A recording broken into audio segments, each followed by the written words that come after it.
Hey, you in my class? I am today. What better way to usher in a new school year than to discuss all the ways it could be improved? And here is the human heart, which you can see is actually located in the center of your chest.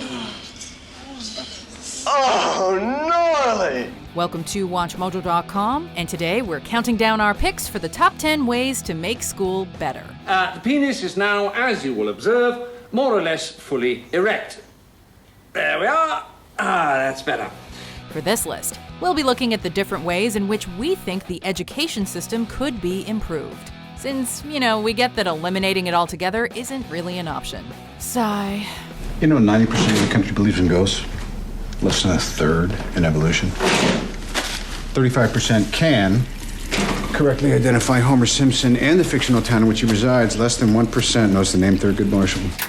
Number 10. Make class length dependent on subject matter. You have part of my attention. You have the minimum amount. The rest of my attention is back at the offices of Facebook, where my colleagues and I are doing things that no one in this room, including and especially your clients, are intellectually or creatively capable of doing. Why is it that classes like math and science, which typically require more time to properly comprehend, last as long as home ec? Look, we all know home ec is a joke, no offense. It's just like everyone takes this class to get an A. It's bullshit, and I'm sorry. And I'm not putting down your profession, but it's just the way I feel. We think that the length of a particular class should be dependent on the subject matter. Too often the bell rings and you're left staring at a chalkboard or projector loaded with dense information. F*** you, science! And then you only have a few moments before you're expected to be in your next class. It's only logical that subjects that require less time to learn should be shorter, whereas subjects that are more difficult should be longer, right? Chlorophyll? More like borophyll. Right? Being able to quote Shakespeare is all well and good, but dedicating time to topics that just naturally take longer to learn seems like a beneficial concept for students. Don't worry, Mr. Zuckerberg. Brighter men than you have tried and failed this class. One valid bit, one modified bit, one reference bit, 5 permission bits. That is correct. Does everybody see how he got there? Number 9. Fire bad teachers. In an effort to alleviate the effects of the, anyone? The Great Depression, passed the, anyone? The tariff bill, the Hawley-Smoot Tariff Act. Maybe they taught English, maybe they taught math, or perhaps it was the woodshop teacher. But he or she sucked at teaching and everyone knew it. You may someday be doctors, or lawyers, or scientists. Most of you, however, will be pumping gas or cutting sheet metal, and that's why we have shop class. As in any line of work, some people are worse at their job than others. Are you gonna teach us anything, or are we just gonna sit here? Just do whatever you want. However, unlike many other professions, teachers have the benefit of tenure on their side. Tenured teachers are harder to fire for ineffectiveness in the classroom, allowing them to inflict their poor teaching methods on generations of kids. Getting rid of tenure would allow for school boards to remove teachers who aren't doing their jobs properly, thus creating more room for teachers who can effectively run a classroom.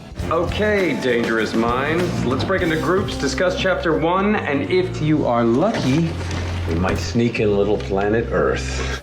Number 8. Give students more time outside.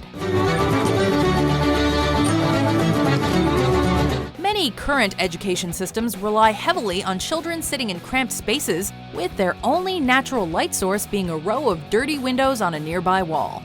Who wouldn't like a little extra time in the sun? In places like Finland and East Asia, students are given breaks periodically throughout the day, specifically to be spent outside the classroom. Well, they have no homework. What if all they want to do is climb a tree? They could climb a tree, yeah. They can climb a tree, then they learn how to climb a tree. But they'll end up, while climbing the tree, probably finding out about different insects, and they can come to school next day telling me about what they found. Our brains tend to get a little groggy when we sit for long stretches. Being in small rooms under fluorescent lights for 4 to 6 hours a day only adds to this exhaustion. More outdoor time and a better understanding of Mother Nature is a must. The hills are alive with the sound of music, with songs they have sung for 1,000 years. Number 7. Get rid of group projects. Now this will be a group project, so I'm going to place you all into groups of 5. Everyone remembers the dreaded group project. The teacher would call out 4 names, and you'd awkwardly shuffle towards one another, eyes cast down, hands jammed into pockets, your mind rapidly formulating a plan for how to best outwit your teammates so they'll do all the work. Oh, not Tweak. We don't want to be in a group with Tweak. There's nothing wrong with Tweak. I bet he'll do a great job in your group. I can't take that kind of pressure. No, sweet Jesus, please. Group projects were an excuse for the lazy to be lazy, and for the hardworking to earn their title, and be forced to share it with their fellow team members. Carrying the dead weight of someone who doesn't feel like doing his or her share isn't what school is supposed to be about. Do you want to watch TV? Welcome back, Cottage on. Are you okay? It's Horseshack from the show. It's high time education professionals held a conference to eliminate this superfluous gathering of minds. Because you just can't toss kids together and expect them to form like Voltron. Planet Eris, here we come! Number 6. Make cafeteria food better and healthier. Have some more sloppy joes. I made them extra sloppy for you. As we know, maintaining a well-balanced diet is an important part of staying healthy. However, when it comes to the food served in many schools around the world, you'd almost be better off skipping lunch entirely. You remember me telling Jimbo Jones that I'd make something of him one day? Are you saying you killed Jimbo, processed his carcass, and served him for lunch? Okay, not really, but the facts are in. And foods that are high in sodium, fat, and sugar are causing kids across the globe to pack on the pounds. Without going completely vegan, it would be a spectacular change of pace to see schools adopt a healthier meal plan for their cafeterias. Well, plans that manage to be nutritious but still taste good, that is. It was definitely the best place to eat in town. It was the school cafeteria. Saying goodbye to sloppy joes and hello to a nice Cobb salad doesn't sound so bad, does it? I know how you kids like them sloppy. Lady, you're scaring us. Number 5. Eliminate bullying. As long as there's been school, there have been bullies. While they come in all shapes and sizes, the common thread is their unrelenting desire to see others suffer. Throughout the years, many students have feigned illness to avoid an encounter with the school aggressor. Why does it have to be this way? A bully-free school environment would make all the difference. No more hiding in the bathroom at lunchtime or dreading getting picked last in gym class. Eliminating bullying is easier said than done. However, it holds true that anything worth doing shouldn't be a walk in the park. O'Doyle rules. O'Doyle, I got a feeling your whole family's going down. But for now, I gotta study. Motivational speakers and anti-bullying classes are simple ways schools could try to end the plague of bullying. You don't want to take care of the problem. Yes, and if you did want to take care of it, it would be took care of. Number 4, make school hours shorter. Good work, people. We will continue with our lecture on the man when we return. Children today are learning 24/7.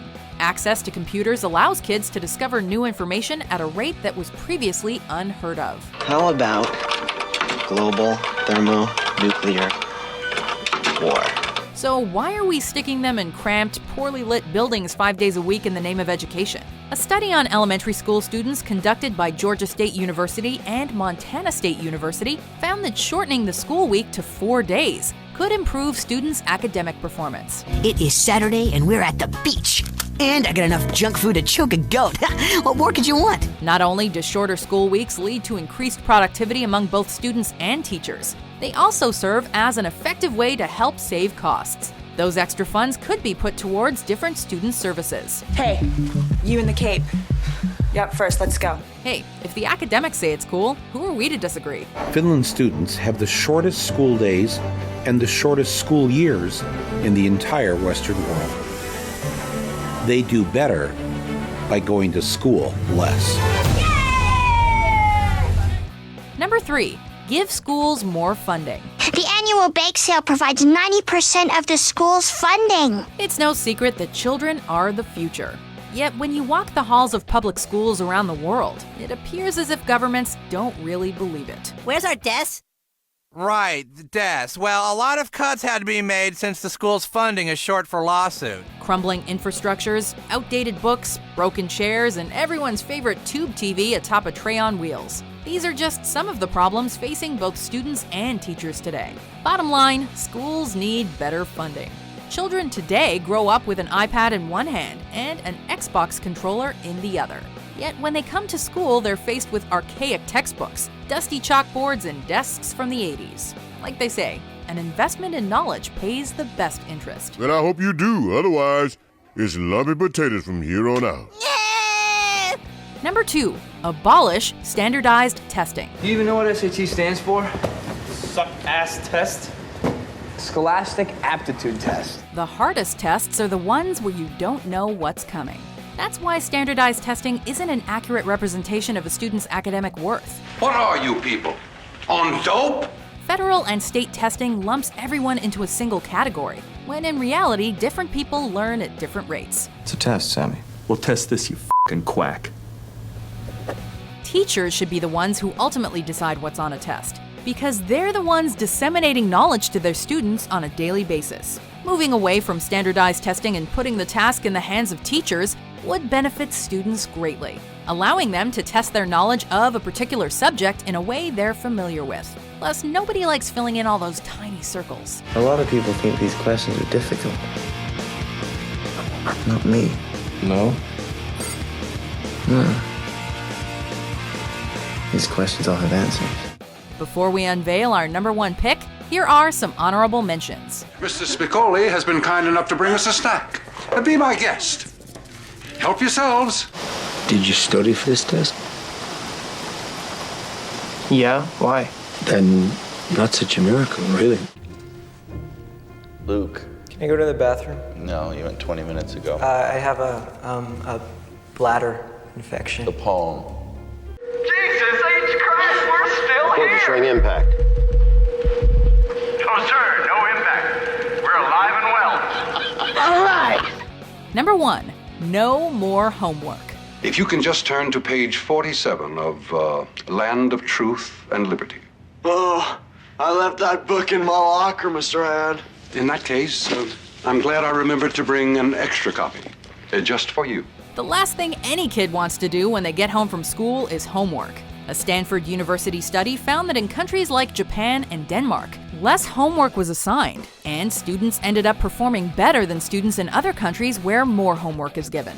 After-school time should be devoted to relaxing with friends and family, not burning the midnight oil trying to complete an assignment. Teachers should suggest interesting museums to visit or good books to read, encouraging students to learn in a more hands-on manner.